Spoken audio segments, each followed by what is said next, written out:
Challenged Lives, Africa at the 21st Century, and evangelist, Reverend EStephens.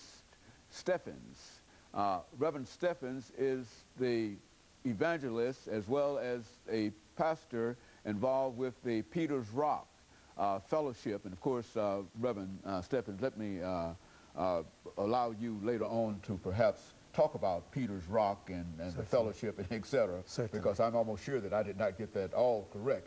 But nevertheless, we're happy to have you here.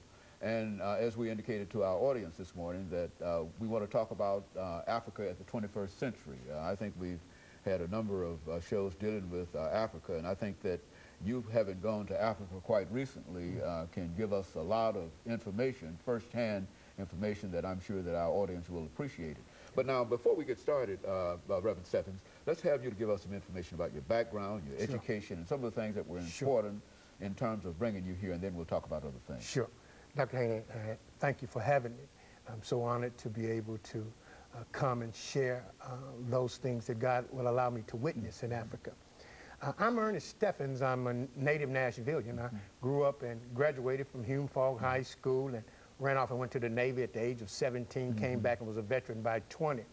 After doing that, I was educated at the University of Tennessee, Tennessee State University, and most recently, or in the last degree I received, was from Trevecca Nazareth College at the time, where I received my master's in counseling. God called me into the ministry in the streets of Nashville in 1988 and birthed a ministry in me called Peter's Rock Christian Fellowship. Presently, Peter's Rock Christian Fellowship is a three-legged stool. There are three things that we do. One of the things that we do is that I minister by way of newsletter to 25 to 40 individuals, both men and women, across the nation in jails, federal and state penitentiary, as far as Taft, California, and as close as CCA at Harding Place. And I minister to men and women in newsletter, encouraging them in the things of God.